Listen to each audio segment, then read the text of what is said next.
Yo.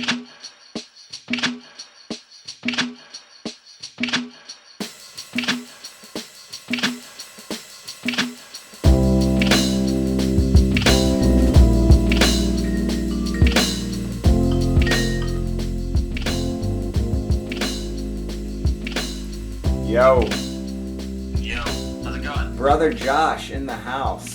What's going on, everybody? Split spin? Brother Green here, coming at you guys from different parts of the globe. And, one thing I've really inspired recently, because you see all these trendy videos online where they're mishmashing different cuisines. They're taking burritos and they're taking sushi and all kinds of stuff. And sometimes it works and sometimes it's a major fail. So it inspired me to challenge Mike to come up with a better cuisine. I feel like we're the kings of fusion. We grew up on fusion cuisine. We had a mom who was not the best cook, so it was like, go cook for yourself. And we didn't really have too much like strong food culture, so it was just like taking things that we thought were interesting. That's very true. I remember the first time I made sushi, I was making bacon chicken barbecue, and I was like 15 years old. So you are the king of the fusion, sushi fusion.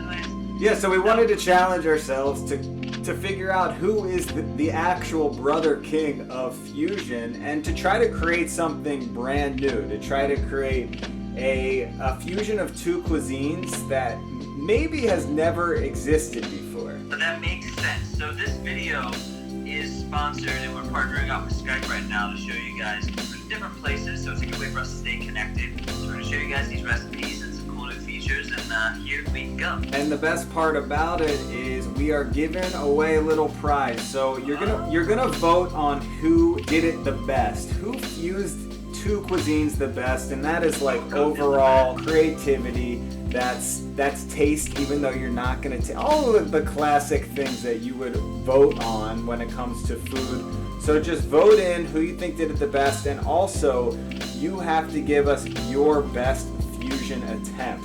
So you fuse two cuisines together and give us a dish that you create in your mind. Obviously you don't have to do it, you just gotta write it in. And we're gonna pick our favorite, and we're gonna give away a prize. We are gonna give away food consultation from Josh and from Mike. Anything food related, we are gonna give away 2 winners. And also, we might just make your dish too if it's really good. But without further ado, let's get after this thing. Mike, you're up first. Loser goes first. You're up first. So what I did was took Jamaican and Mexican and tried to fuse those two together.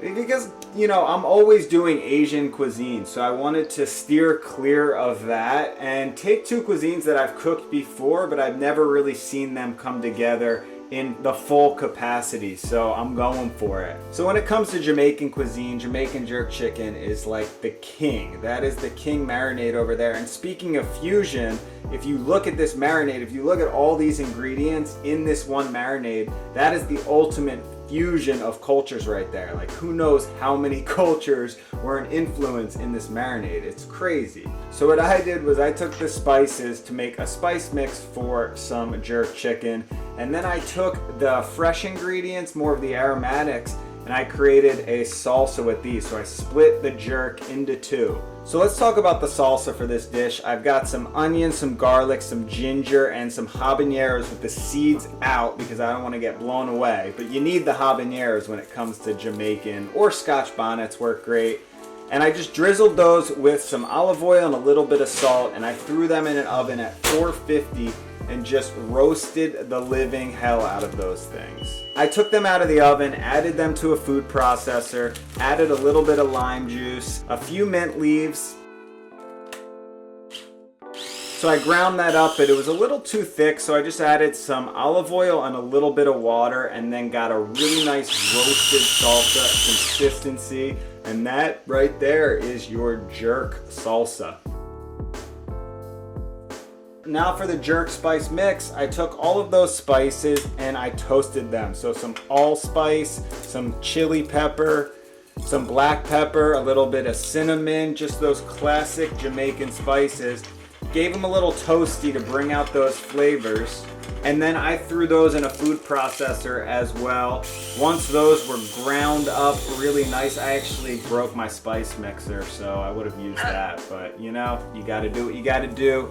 I added a little bit of thyme leaves, grated in some nutmeg, and then I added just a little bit of sugar and some salt, blended that up, and that is an incredible Jamaican spice mix. So I used some chicken thigh because, you know, the saying on Brothers Green is why use chicken breast when you can use chicken thigh. It's just so much more tender and delicious. I took the chicken thigh and made sure it was nice and dried off, and I put it in a bowl and just added that spice mix with a little bit of olive oil to lubricate it up and just let that marinate for a little bit. Now let's give this a little Mexican flair, and Aaron Sanchez would not be happy with me. He would not call this a taco, but I'm calling this a taco.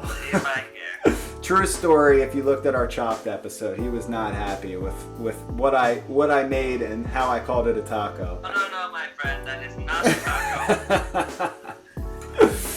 So frying plantains is really easy, but I'm going to take it a step further. Just cut open that plantain, and I chop it up into big chunks because I want nice big taco shells here.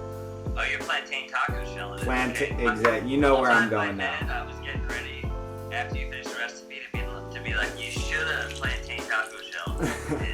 Then just pop them in some hot oil around 350 and fry them on all of the sides to really soften it up. Take them out, drain them on a paper towel, and then I just take like a cleaver or something heavy, bash them down, and then once they're bashed a little bit, I actually roll them out like you would roll a tortilla.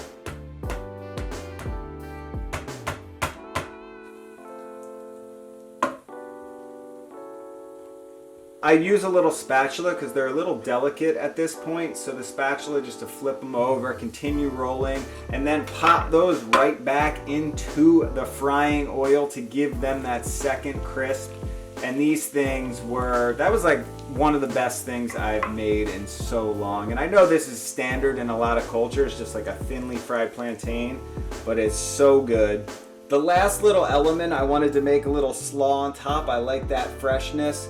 So I had some jicama, some sliced carrots, a little bit of mint leaves, and some salt, and I just sliced those up, mixed them together with the lime, the salt. Boom, you've got a quick little slaw.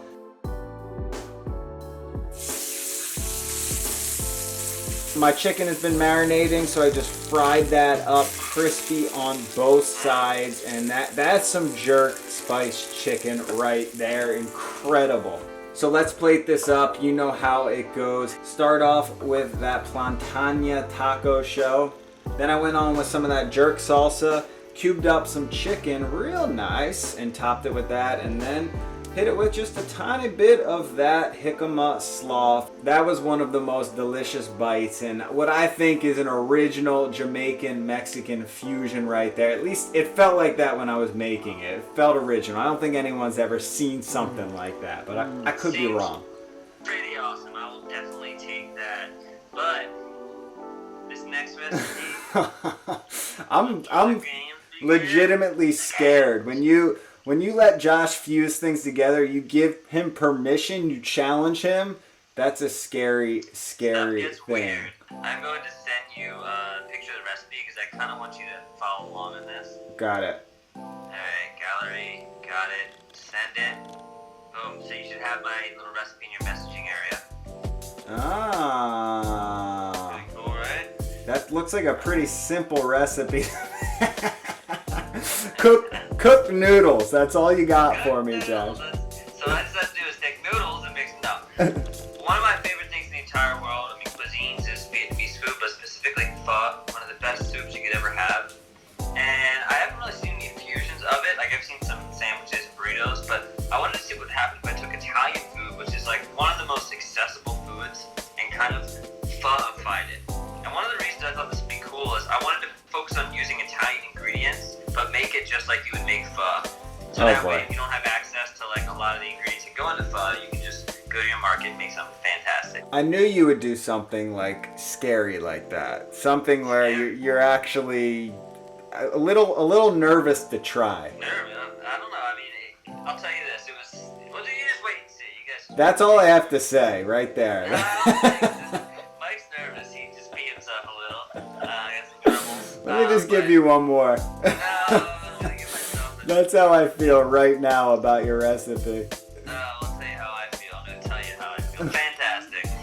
So let's get into this pho. So the first thing I did was, one of the big things in pho is having beef bones or pork bones, and I couldn't find them at the market, so this was actually kind of perfect. I took short rib, which has bone in it, and I first put that in some water, brought it to a boil, and then strained it. That just kind of cleans off the impurities so you can get more of a clear broth.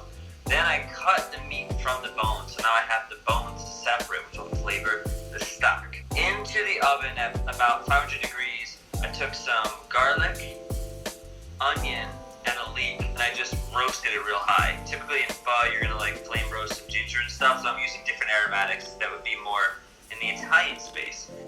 Charred the freaking crap out of them. Took them out when they were charred, peeled the char off, and then in a big pot, turned it on super high. I added some olive oil, fried up the bones, fried up the beef, added some mushrooms I thought would be great, and a little bit of porchetta. So then, I added some salt and pepper, kind of mixed that around for a little bit. Just kind of, Mike's freaking out, he's excited. So I'm starting to get excited. Get excited, I'm crying tears of joy. So I mixed that around a little bit. Then I added the charred garlic, onions, and leek. Add water, and here's cool. So typically with pho, you have different aromatics, and you're having different spices to kind of make it just like super flavorful. So I was kind of taking Italian aromatics and putting them in. So I added the water, I added some bay leaf, some oregano, some fire roasted tomatoes, cinnamon stick, some star anise, and some cloves, and a little more salt and pepper.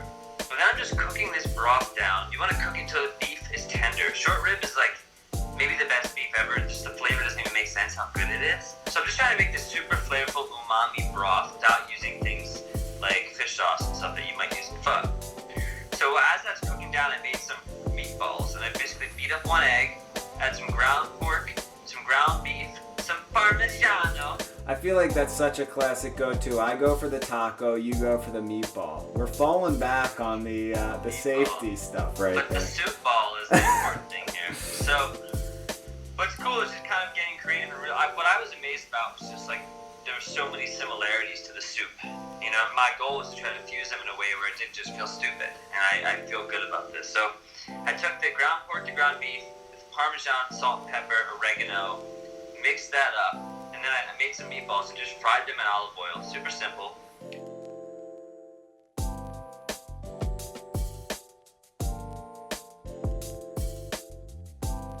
And I took noodles, and it was gonna be like a spaghetti and meatball pho, but I really wanted to use those like linguine, you know, fettuccine. I think fettuccine noodles, the kind of long flat ones, because it felt a bit more like a rice noodle. And then I cooked those, just cook them in water according to the package. I got as fresh as I could. Then you get your bowl out. Once that soup is ready to go, you pull out that meat, which should be like nice and shreddy tender, ready to go. I put some noodles down in my bowl, spooned over this incredible broth, making sure not to like get too many of the random things you don't like, the cinnamon stick and stuff in there. Spooning that over, getting excited, every spoonful getting more and more excited. Then I added a couple meatballs, some of that shredded short rib, and then at this point, usually with pho, they serve it with this whole side of fresh things. So I did add sprouts. That's not really Italian, but I added sprouts. I added fresh basil. Normally they have Vietnamese basil. Instead of lime, I did lemon. And then I also just kind of did some jalapeno, because I figured in case you want spice, you can do whatever you want. And then I just started adding my flavorings into this broth, and I ate it, and I was pretty freaking blown away, I must say. I have some of the best leftovers in the history of ever in my fridge right now.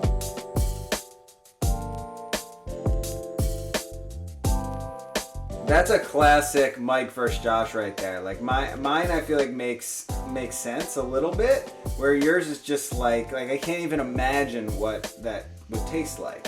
Well, there's lots of blowing of the minds happening, and I think it's because I just love the cuisine so much. I really don't cook Italian food that much, but I appreciate the flavor.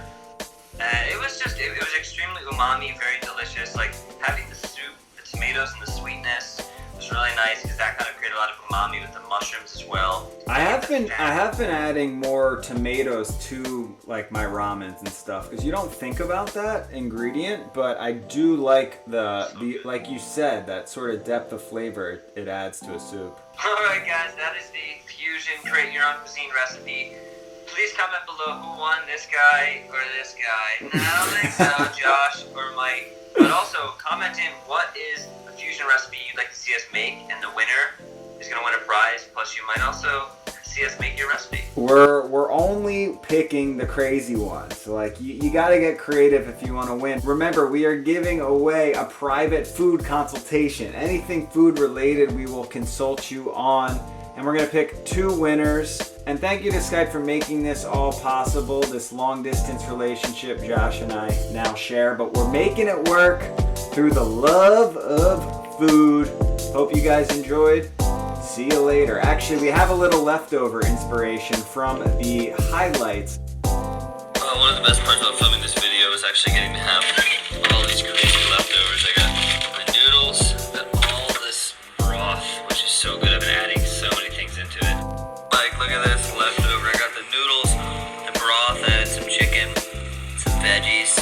That's gonna be fantastic soup right there. So I had so much of the jerk salsa left that I figured I would fry up some plantains just to make some chips so I could dip it in this action, because this stuff is incredible and it needs some chips.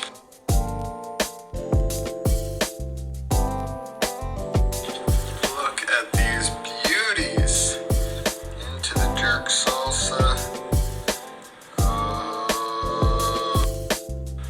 This combo's so great because you got the sweet plantain with the spicy, and to me that works better than like a tortilla chip or something like that.